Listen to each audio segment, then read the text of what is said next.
तो 4 तरीके के आपके सामने अन्याय हो रहे हैं। 4 अन्याय हो रहे हैं। पहला अन्याय, शिक्षा की कॉस्ट 9 लाख रुपए।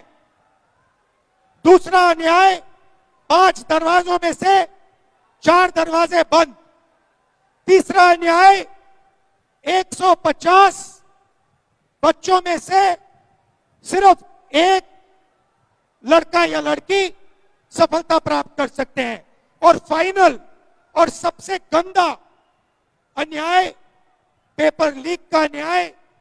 यह सच कि एक रास्ता नहीं है, 2 रास्ते हैं।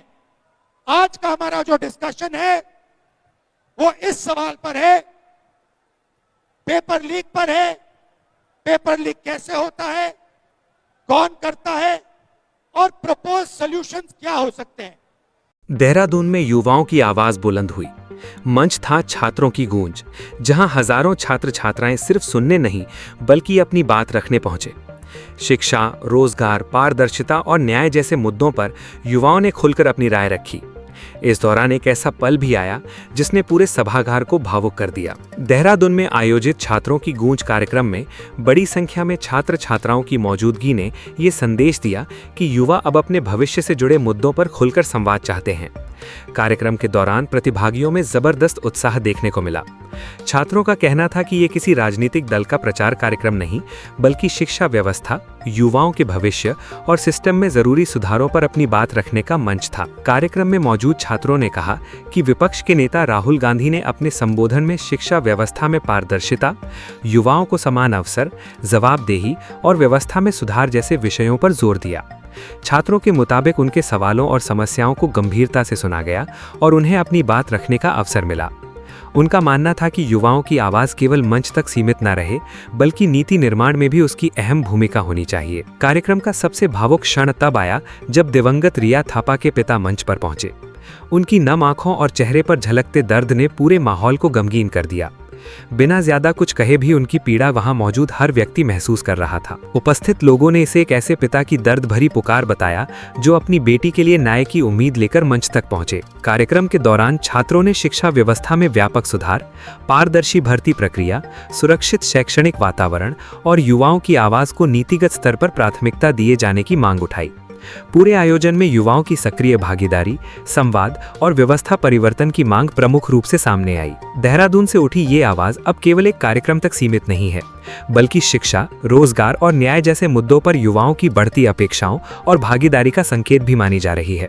अब देखना होगा कि इन आवाजों को व्यवस्था में कितना स्थान मिलता है। नाम महावीर सिंह रावत है, मैं विकास नगर से हूँ, यहाँ देहरादून। महावीर, आप पहुंचे, राहुल गांधी की आवाज सुनी आपने, क्या लगता है वाकई पेपर लीक या इस तरह की सिचुएशन है? जी सर, सबसे बड़ी बात यहाँ पर उत्तराखंड में नहीं बल्कि पूरे देश में ही एक ऐसी समस्या बनी पड़ी है पेपर लीक की। यहाँ पेपर का रिजल्ट बाद में आता है, उसकी लीक की घोषणा पहले आ जाती है, जो कि हमारे स्टूडेंट के लिए हमें पता है रात दिन कैसे एक करके हम इस चीज़ को करते हैं। और अगले दिन हमें सुन पेपर का हम एडमिट कार्ड निकाल के पेपर दे के अगले दिन हमें सुबह खबर आ जाती है कि पेपर लीक हो चुका है, जो कि एक सरकार की अपने आप में बहुत बड़ी कमजोरी है। राहुल गांधी आए हैं, उन्होंने कोई यहाँ पर पॉलिटिकल पार्टी से नहीं दिखा, कोई पॉलिटिकल पार्टी का झंडा नहीं दिखा। यहाँ पर एजेंडा एक है कि सभी स्टूडेंट जो यहाँ पर आ रहे हैं वो पेपर लीक के संबंध में जो सर ने अंदर कहा वो उन्होंने हर एक पॉइंट जो समझाया। और यहाँ पर नीट एस्पिरेंट एक जिनकी डेथ हुई उनके पिताजी आए थे।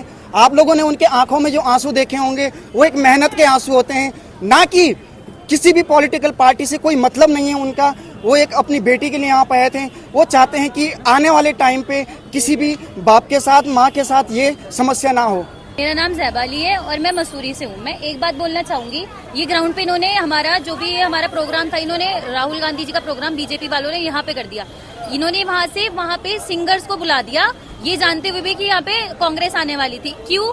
क्योंकि क्या बोलते हैं, आज के टाइम पे गाने हमारे लिए ज्यादा जरूरी है, एजुकेशन से ज्यादा हमारे लिए गाने हो चुके हैं। जो वहां से हटा के उन्होंने यहाँ पे कर दिया। हम लोगों को इतनी दिक्कत हुई है, आधे से ज्यादा लोग वापस जा चुके हैं क्योंकि वो यहाँ पे आ नहीं पाए, इतनी ज्यादा भीड़ की वजह से।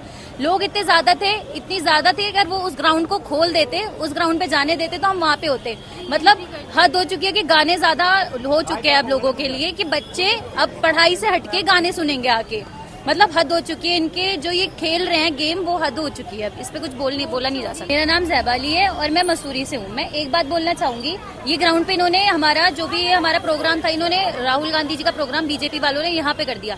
इन्होंने वहाँ पे सिंगर्स को बुला दिया, ये जानते हुए भी कि यहाँ पे कांग्रेस आने वाली थी। क्यों?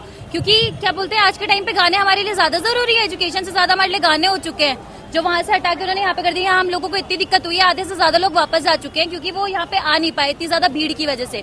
लोग इतने ज्यादा थे अगर वो उस ग्राउंड को खोल देते, उस ग्राउंड पे जाने देते तो हम वहाँ पे होते। मतलब हद हो चुकी है कि गाने ज्यादा हो चुके हैं अब लोगों के लिए, कि बच्चे अब पढ़ाई से हटके गाने सुनेंगे आके। मतलब हद हो चुकी है इनके जो ये खेल रहे हैं गेम, वो हद हो चुकी है। इस पे कुछ बोला नहीं जा सकता। मेरा नाम अमित सिंह है जी, मैं बिहार का रहने वाला हूं और मैंने भी प्रिपरेशन करा था, लेकिन बिहार में एक पेपर लीक होने की वजह से मैं मेरे पास अपॉर्चुनिटी नहीं था कि मैं फिर प्रिपरेशन करूं। फिर मैं जॉब में आ गया। मैं देहरादून में भी जॉब कर रहा हूं। तैयारी कर रहे हो? जी जी, तैयारी भी करता हूं, साथ में जॉब भी करता हूं। मेरा नाम इकरा अली है, मैं मसूरी से बिलोंग करती हूँ। मैं यहाँ पे 5 बजे आ गई थी राहुल गांधी जी को देखने के लिए, जस्ट बिकॉज जो उनके थॉट्स हैं वो आज की पीढ़ी के लिए बहुत ज्यादा जरूरी है। वो एक वेल एजुकेटेड इंसान है जो कि हमें ढंग से लेके चल सकते हैं। वो खुद भी एक स्टूडेंट थे, तो वो दूसरे स्टूडेंट की वो समझ सकते हैं कि किस चीज से सफर कर रहा है। सबसे ज्यादा पेपर लीक ने मतलब इतना खत्म कर रखा है सिस्टम। उधर सोनम वांगचू सर थे, वो 19 दिन आज उन्होंने कुछ खाया पिया नहीं है, इतनी बुरी हालत है उनकी। हमने सिर्फ एजुकेशन मिनिस्टर का रिजाइन मांगा था, जो कि आज तक अभी तक नहीं दिया गया है। ठीक है, दूसरी चीज पेपर लीक हो रहा है। अनएम्प्लॉयमेंट इतनी ज्यादा है जिसकी कोई हद नहीं हो सकती। मतलब अनएम्प्लॉयमेंट इतनी है कि मैंने हर जगह पे रिज्यूम दिया है, बहुत ज्यादा इंटरव्यू देने गई हूँ। डिग्री मेरी हो चुकी है, अभी मैं एमसीए कर रही हूँ। ठीक है, मैं अकेली बेटी नहीं हूँ अपने घर की, मेरे 2-3 बहन भाई और हैं। मम्मी पापा हमारे शौक पूरे नहीं कर पाते। एक फोन मैं 5 साल से चला रही हूँ क्योंकि मेरे मम्मी पापा मुझे सिर्फ पढ़ा लिखा रहे हैं, उतना काफी है। ये मेरी बहन है, ये BA